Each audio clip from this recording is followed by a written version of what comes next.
했으면 좋겠습니다.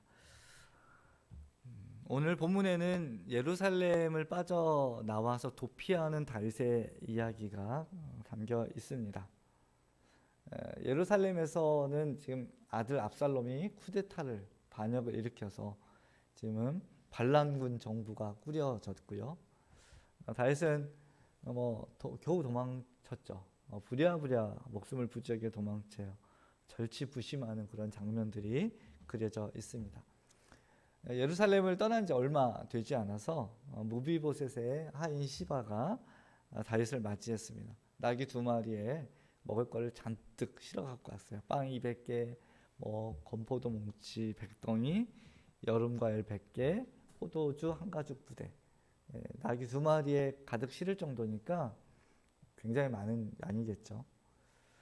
우리가 지난주에도 지난 주간에도 뉴스를 통해서 들었지만 아프가니스탄에서 미군이 철수하면서 미군과 또 연합군에 이렇게 기여를 했던 사람들 얘기를 들으셨을 거예요. 그 사람들이 기여를 하려고 했다기보다는 또 적극적으로 하는 분들도 있겠지만 그 직업을 갖고 보건소나 또 이런 군부대 이런 돕는 일들로 취업을 했던 분들도 있는데 그 이유만으로 탈레반이 그 가족을 다 몰살하는 일들이 지금 발생하고 있어요. 그래서 그분들을 부랴부랴 이렇게 각국에서 자국을 돕는 분들을 이렇게 데려오는 일들이 펼쳐지고 있습니다. 시바가 지금 전 이스라엘의 반란군이 일어나가지고 겨우 도망치는 다윗을 찾아온 거예요. 얼마나 위험한 상황입니까? 이 사건만으로도 그는 나중에 위험에 처할 수 있는 그런 상황인데 그 음식을 가지고 오니까 다윗이 묻는 거예요. 무슨 이유로 나를 찾아왔느냐? 이렇게 위험한데 이렇게 물은 거죠. 시바는 피난길에 오른 사람들이 아이들도 있을 거고 여성들도 있을 테니 나귀는 그분들이 타시고 먹을 것은 여러분 다윗 일행들이 적절하게 먹었으면 좋겠다, 힘을 냈으면 좋겠다, 이렇게 대답을 했어요. 그런데 우리가 아는 대로 시바는 무비보셋이라는 주인을 섬기고 있었어요.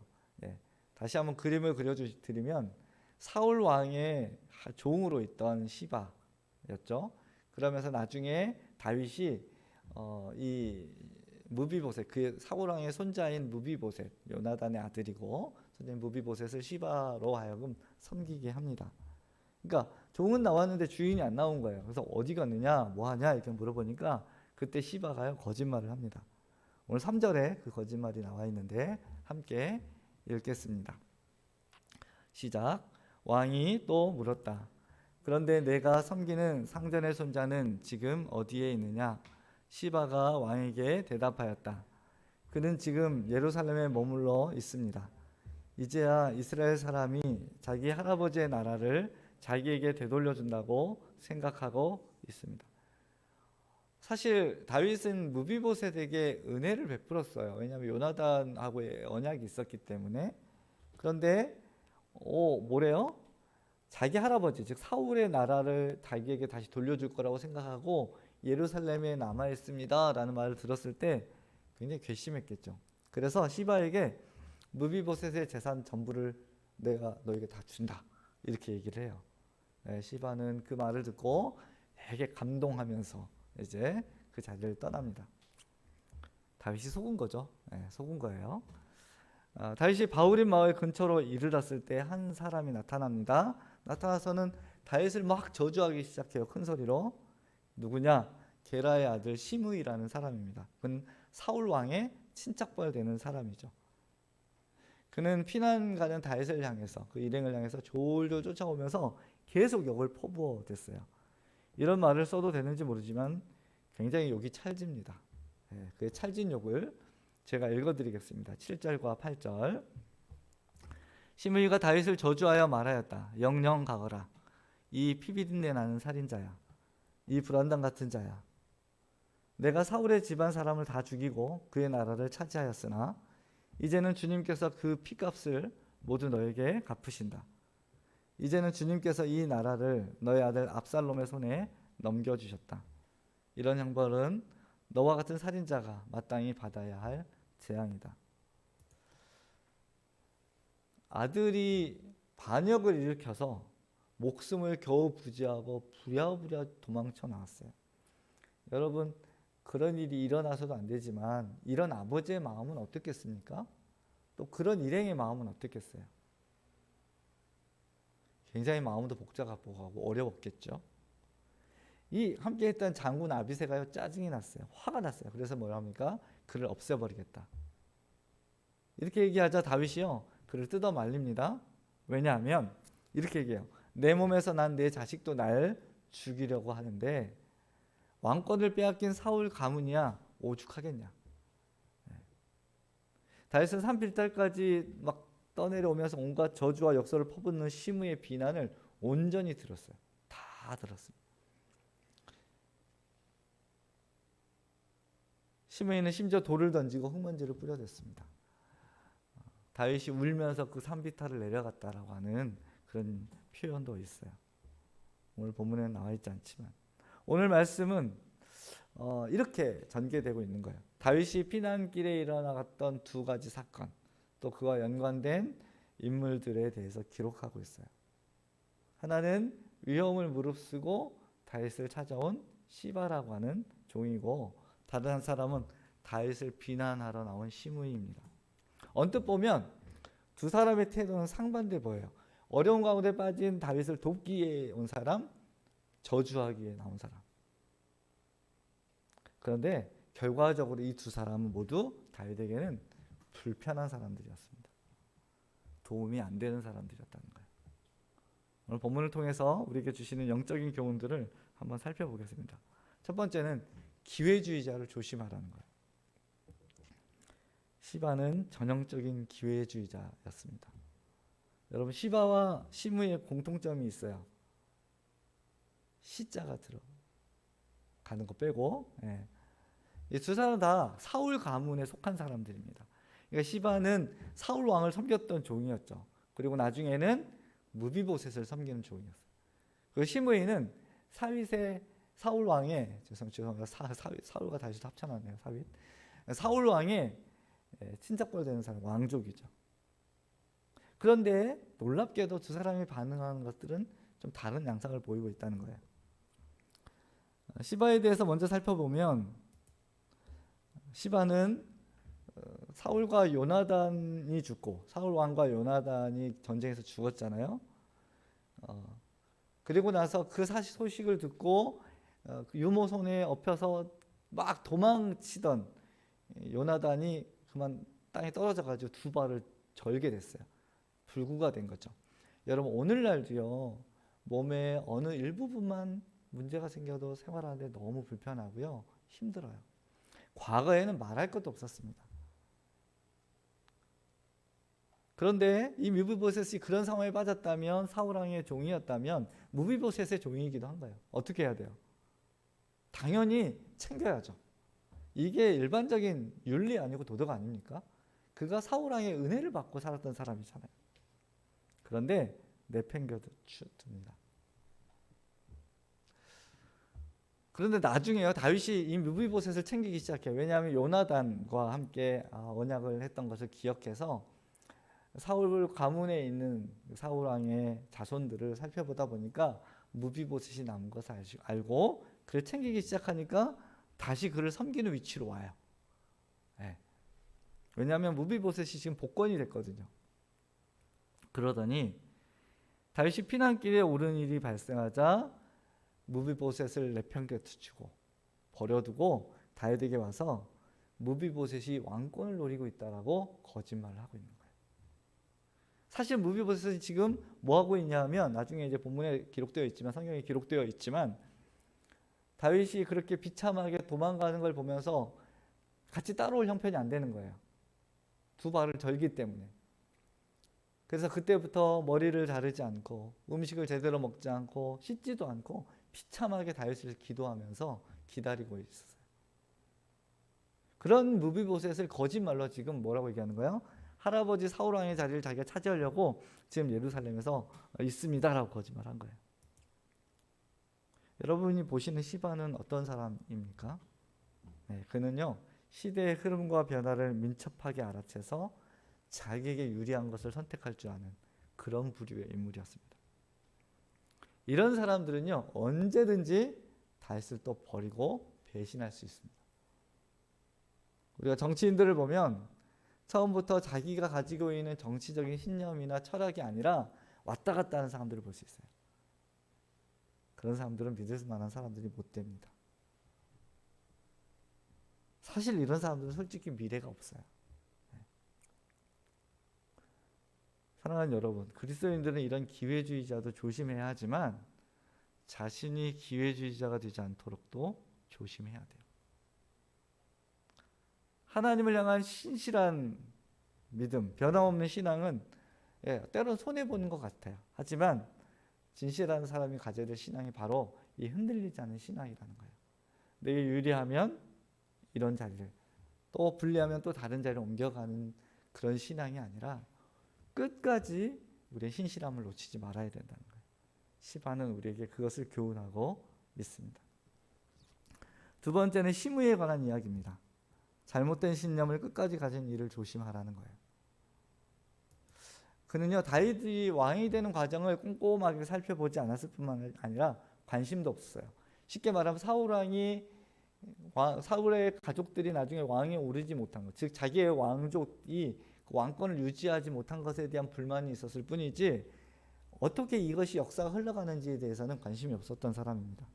우리가 아는 대로 성경은 계속해서 하나님이 다윗에게 기름을 불러 왕으로 세우셨다고 기록해요.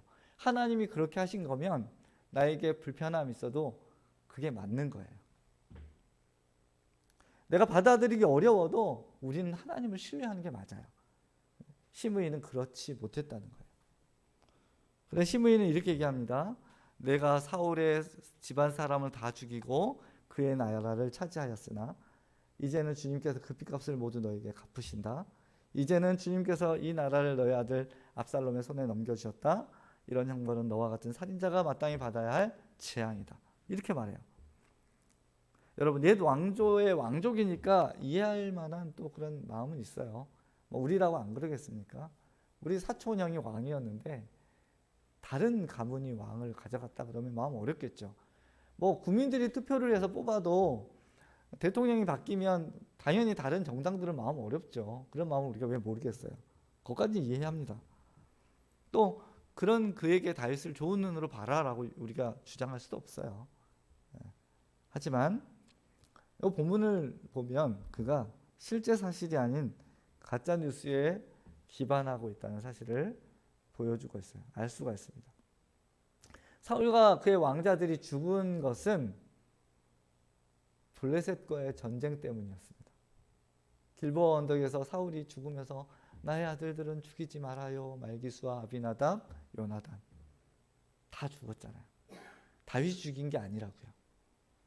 그리고 성경을 보면 다윗이 베냐민 지파 사람들을 죽인 적이 없어요. 오히려 사울의 그 시신을 거두어서 장례를 치는 사람들을 칭찬했어요. 그리고 그들이 죽은 것에 대해 슬퍼하면서 두 용사가 죽었다고 너무너무 마음 아파했던 게 다윗입니다. 만약에 시므이의 말대로 베냐민 지파와 사울 왕족을 다 죽였다면 지금 무비보셋도 살아있지 않았어야 하고요. 지금 다윗에게 저주를 품는 시므이도 거기 없어야 하는 거예요. 죽었어야 하는 거예요. 그런데 그는 지금 마음속에 있는 분노와 화나는 내용을 거짓말로 계속해서 서슴없이 내뱉고 있는 거예요. 그의 입에는 오직 분노만이 가득했습니다. 설사 여기까지도 우리가 이해할 수 있다고 봅시다.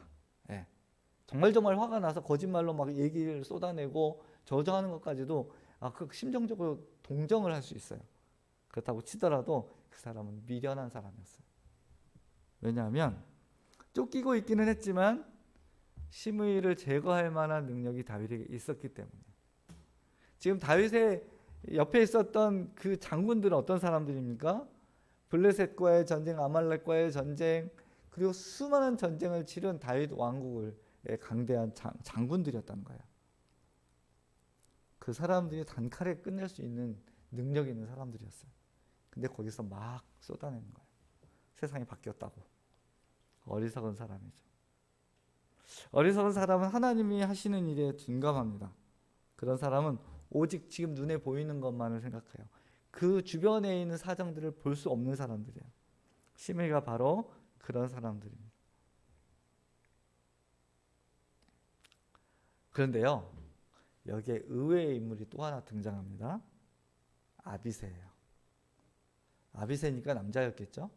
어미새가 아니라 아비새. 그는 그 누이, 다윗의 누이니까 뭐 누나였는지 여동생이었는지는 모르겠어요. 우리가 보통 시스터 그러면 누나도 되고 여동생도 되잖아요. 그런 것처럼 일단 누이라고 나와요. 그런데 그 누이에게는 아들들이 있었는데 다 탁월한 장군들이었습니다. 그 중에 하나가 스루야입니다. 그는 다윗의 그 지근거리에서 다윗 왕을 섬겼지만 사실 다윗 왕을 하나도 모르는 사람이었어요. 그 말은요, 다윗이 알고 있는 하나님도 잘 모르는 사람이었다는 거예요. 자, 9절 말씀 한번 같이 읽어보도록 하겠습니다. 시작. 그러자 스루야의 아들 아비새가 왕에게 아뢰었다. 죽은 개가 높으신 임금님을 저주하는데 어찌하여 그냥 보고만 계십니까? 제가 당장 건너가서 그의 머리를 잘라버리겠습니다. 그는요, 자신의 힘에 의지하는 사람이었어요. 내가 힘이 있기 때문에 힘을 사용할 수 있는 환경이 되면 언제든지 폭력을 행사할 수 있는 그런 부류였다는 거예요. 이런 사람일수록 비겁하기 쉽습니다. 그는 이 사건 안에 어떤 의미가 담겨 있을까를 고민하기보다 하나님이 이 환경 안에서 나에게 어떻게 하라고 말씀하시는 걸까에 대해 관심 있는 사람이 아니라 이런 불편한 상황을 폭력으로라도 억지로라도 해결해 보겠다는 그런 부류의 사람인 거예요. 그런 면에서 보면 이 사람은 시므이만큼이나 완악한 존재였어요. 반면 다윗은 피난길에 오르면서 계속 하나님을 생각했습니다. 이런 상황에서 가장 중요한 게 뭐예요? 목숨을 부지하는 거잖아요. 그런데 그것만큼이나 더 중요한 게 뭐였냐 하면 하나님의 뜻을 제대로 아는 거였어요. 이 상황 가운데서 하나님이 나에게 말씀하시는 게 뭘까? 나는 어떻게 지금 살아야 될까? 어디로 가야 될까? 하나님께 묻는 과정이었던 거예요. 채찍처럼 자신을 내리치는 시므의 쓰라린 비난, 저주를요 묵묵히 참아낸 이유도 거기에 있었습니다. 여러분, 저 같았으면 가만 안 뒀어요.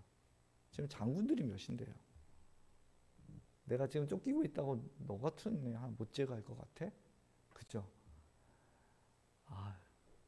다행히 제가 다윗이 아니어서 그런 일은 못하게 됐지만 아무튼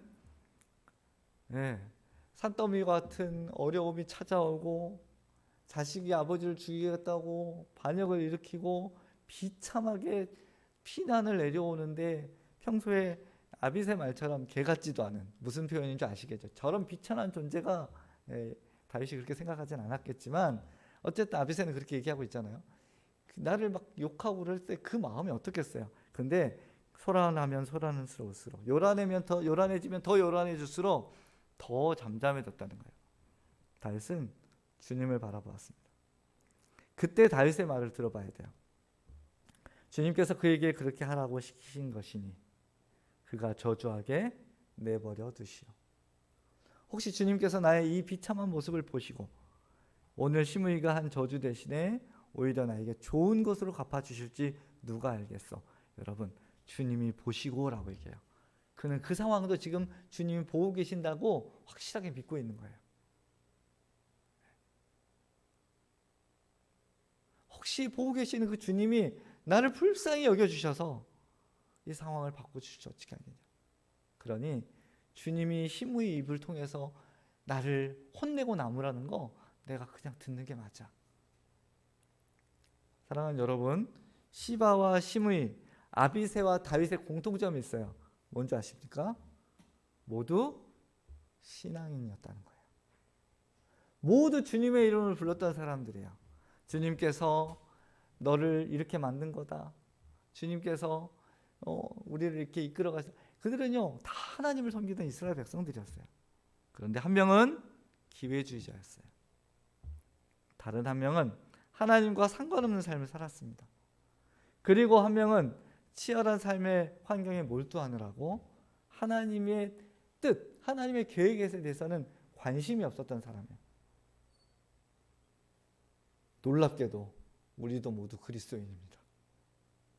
그래서 우리 신앙은 상황에 따라 변하지 않는지 우리가 곰곰이 생각해 봐야 돼요. 우리의 삶이 하나님과 상관없는 나날이 아닌지를, 혹시 심의처럼 살고 있지는 않은지 우리를 돌이켜 봐야 해요. 마지막으로, 하나님의 일을 한다고 열심히 애쓰고 노력하지만 하나님의 뜻이 어디 있을까라고 고민하면서 살고 있는지, 하나님의 뜻을 구하고 살고 있는지에 대해서 스스로에게 물어봐야 한다는 거예요. 그런가 하면 다윗과 같이 살 수도 있다라는 거예요. 오늘 본문은 이 사람들의 면면을 다 보여주면서 오늘 우리에게 무엇을 선택하신가를 할 것인가를 묻고 있는 겁니다. 비록 자기 잘못으로 인해 쫓기는 신세가 되었지만 다윗은 여전히 다윗다웠습니다. 그는요, 왕위에 있을 때 잘 나갈 때는 둔감해졌는데 오히려 고난을 통해 새롭게 태어나고 있었습니다. 그동안 둔감해졌던 감각이 살아나자 하나님을 향했던 간절한 마음과 신앙이 막 쑥쑥 자라고 있었던 거예요. 그는 하나님의 자비로우심을 잘 알고 있었잖아요. 그래서 이렇게 얘기합니다. 혹시 주님께서 나의 이 비참한 모습을 보시고 오늘 시므이가 한 저주 대신에 오히려 나에게 좋은 것으로 갚아주실지 누가 알겠어. 사랑하는 여러분, 모든 것이 순조롭게 잘 진행되는 시절일지라도 하나님을 잊어버린 삶은 어둡고 괴로운 나날일 수밖에 없습니다. 우리가 재주가 좋아서 시바처럼 이렇게 저렇게 갈아타면서 기회를 잡았다고 하더라도 그 인생은 결코 복된 인생이 아니라는 거예요. 반대로 삶이 나락으로 떨어지는 순간에도, 이 나락은 불교 용어예요. 순간에도 하나님을 붙잡고 있다면 하나님의 다함이 없는 사랑을 기대해도 좋다라고 성경은 말씀하고 있는 거예요. 지금 여러분의 상황은 어떻습니까? 여러분 어떤 상황에 계십니까? 저는 여러분이 오늘 예배를 통해서 둔감했던 영적 감각들이 다시 민감함을 찾게 되기를 바랍니다. 그리고 다른 것으로 가득 찼던 나의 삶이 다시 하나님으로 채워져 가는 그런 축복이 있기를 바랍니다. 설사 계단을 오를 때마다, 어느 길목을 새롭게 들어갈 때마다 내 발목을 잡고 나를 힘들게 하고 어려운 일들이 기다리고 있을지라도 로마서 8장 말씀을 기억하십시오. 사도 바울은 이렇게 고백합니다. 나는 확신합니다.